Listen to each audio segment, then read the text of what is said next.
2022 provincial election coverage.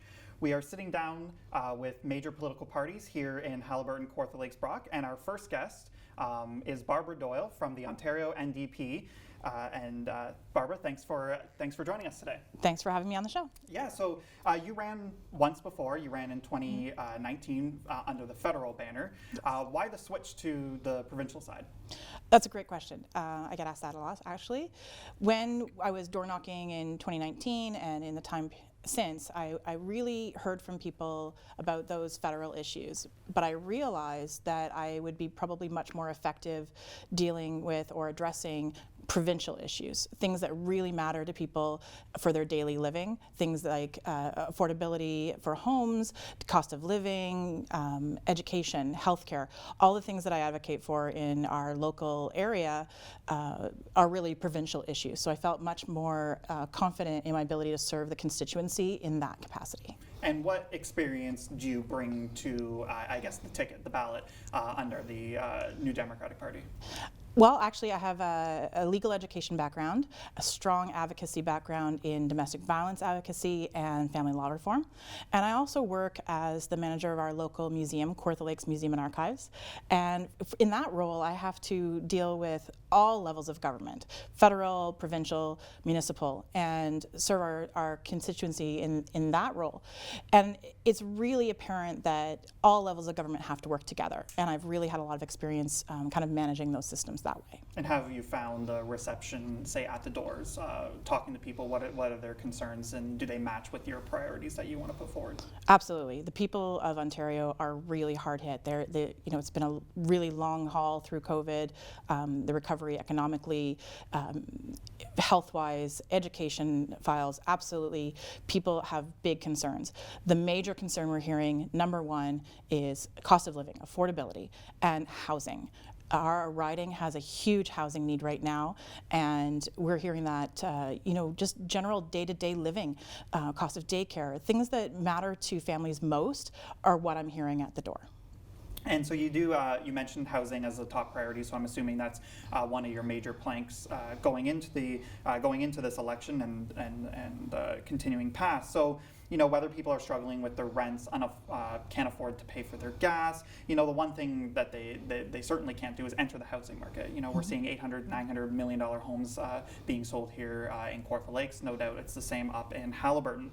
So what is your party's strategy, and or what are your ideas to kind of combat this sky-high housing prices, as well as making it more affordable to many folks?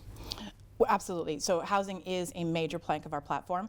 It is, housing is a human right. Everybody deserves a safe, affordable place to live that they are secure in and can grow in with their families, in communities that they choose to live in, which is really important. The NDP is going to create a Homes in Ontario program, and with that, it will be a 10% down payment so that people will be able to have help getting that initial down payment to get into the housing market. Great for first-time home buyers to ensure that houses would be more affordable to get that first step in that way. But we also need to get shovels in the ground. We have to look at zoning and stopping MZOs, absolutely, protecting our farmland. There's ways to grow housing areas without destroying our farmland, which is really, really important in our rural riding. Also, we have to look at renters. People need to have an affordable rent. We need to put rent control back in place. We need to ensure that we stop rent evictions.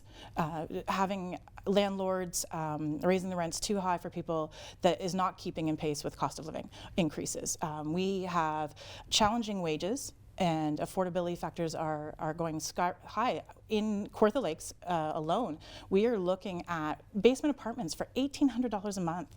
And that's really, really challenging if you're looking at lower wages or single people trying to afford even getting any place to live. And when we do talk about affordable housing, we don't really know necessarily what is affordable. And oftentimes we might have politicians who become removed from their constituency and thinking affordable is much higher than what the realistic amount is. So when you're running, what is that affordable rate? So if you're talking about a home, what is that a rate? I think that we have to look at what's affordable for regular families. So not people making, high executive wages. We have to look at the median wages of the area that we live in. Most people would look at, a good paying job in Kawartha Lakes is $50,000 a year. That's a good paying job. You can't buy a house on $50,000 a year. You would have to be renting an apartment on $50,000 a year. So we have to look at wages as well as housing supply. So we need to look at increasing wages, which I'm sure we can talk about. But affordability is not necessarily the $800,000 detached luxury homes that are coming to our area through major developments. We need to look at social programming. We need to look at municipally built housing. We need to look at high density and changing some of those concepts of what we've been looking at as regards to housing, and really ensuring that we have the stock available. We need 3,000 new units in City of Kawartha Lakes alone. Right now, our housing list for subsidized housing is 10 years long, according to the report from last month. 10 years to get into subsidized affordable housing, and that is really challenging. And how can you as a provincial, say you win a member of provincial parliament, how can you affect change for municipalities? Great question. So several ways. By providing money specifically to build is one great way, but also looking at changing the flow of money to the municipalities in other areas, such as putting back the money for transit. So in current government, like we've had downloading of services to the municipalities, which has raised house property taxes for homeowners, can really change the scope of affordability that way. So providing money to the municipality for transit, infrastructure improvements, improving access to rural areas with broadband, allowing people to have really great internet connectivity so they can perhaps telecommute, work from home more, and ensuring that they can reduce their costs in transportation as well. And transportation is another great area too, because we want to put the cap on gasoline. So we want to be able to regulate the pricing, ensure that it's consistent across the board, and make sure that there's no gouging at the pumps. So that is another thing that would really impact our local area, is improving and regulating the price of gasoline. Yeah, so we've kind of talked about housing and affordability. So what's another key, I guess, top three? So you have housing, affordability. What's that third prong? Raising wages. Okay. Absolutely, raising wages. NDP will raise minimum wage up to $20 an hour, and it's going to go in stages. So once a year, it'll raise $1 an hour so that businesses have a chance to plan for it, grow with it, and it's not as big a shock that way for small business owners. But we also have to look at improving wages in other sectors. So for instance, improving wages for ECE workers, early childhood educators, in coordination with $10 a day daycare. So when you reduce the cost of daycare and improve the wages of the people working in those centers, you're going to get much more retention, which is really fantastic. And it also respects the worker. People that are caring for our children really deserve a true living wage. Repealing Bill 124 for frontline workers, hospital workers, educators. We need to repeal that and really look at some of those other wages going forward. So yeah, immediate $5 an hour increase for PSWs. Absolutely. People who are taking care of our family members need to earn more than they're earning right now. And going on that, does the NDP or do you personally have experience in trying to maybe fix, say, long-term care? That is a big issue. You just mentioned that PSWs are severely underweight. So does the NDP have a plan to fix that? Absolutely. So the NDP has a plan for assisting with long-term care.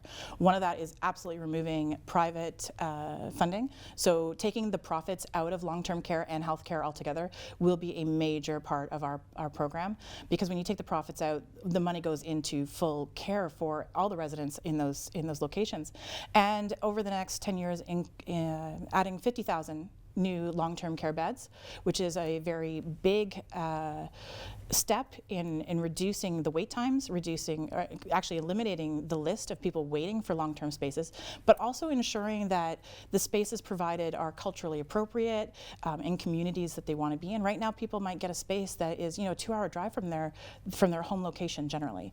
But in addition to that, locally, I was one of the co-founders of the Kawartha Lakes Health Coalition, and working to improve healthcare in this area and across Ontario. So we've looked at, privatization of long-term care homes in our area, and that's been a really big plank for us, as well as assisting keeping our local hospital, the Ross Memorial Hospital, free from being amalgamated and the challenges with that.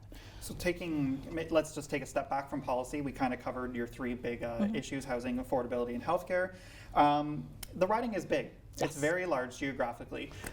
We have, 4 different kind of municipalities. You have Haliburton, Minden, you have Brock, Kawartha Lakes, as well as Cavan, Monaghan. How are you planning, and how have you done in trying to reach as many voters as possible? The riding is very large. It is impossible to personally door knock every door. As much as I would like to, it's just physically impossible in the amount of time that we have. So we're really working with a team to help door knock, get information into people's mailboxes, starting to put together events for people to attend, and hopefully be able to talk with as many voters as possible and about the issues that they care about, because it's really important that everybody is heard, and no matter what party you end up voting for, it's really important to be able to hear all the different parties' information so that you can make a really great decision. It's a lot of time in the car. It's a lot of time on Zoom calls, and it's a lot of making sure that you get to as many places as possible. And I wish I could go to every single event in the area, but I try and do that a lot during regular life too. I mean, I live here, I grew up here, I'm really familiar with the area and the businesses and the different organizations that are here, and it's my community. So it's kind of easy that way, because this is my community, I live here.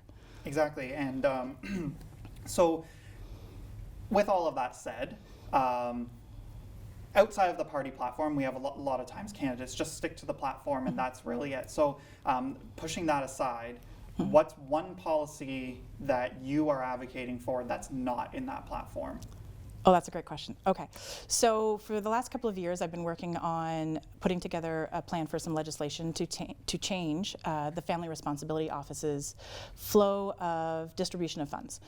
And that is kind of it stems from my work with domestic violence advocacy, family law reform, and how that would help people is it would help lift more than 380,000 families, children, potentially out of poverty. It would provide for stabilized housing, improved, stability in childcare circumstances, healthy food, healthy living, because when you provide an insurance by the government to secure those support payments, it takes away a lot of power and control issues, especially in domestic violence issues, and that's really important. Knowing that the funds will always be there on time, in full, is very important. Right now, more than half the monthly payments don't come in full, or if at all.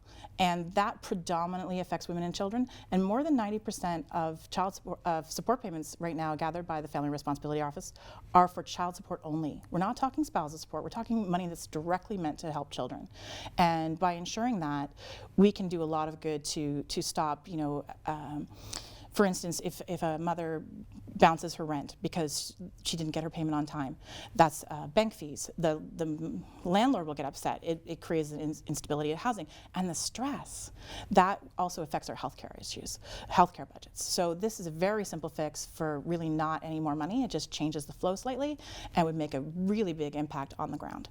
I'm really interested in finding solutions for real life problems that we have to deal with every day that really don't take a lot of change to implement. So we have about 30 seconds left. So just very quickly, why you? Why should voters vote for you rather than any other candidate?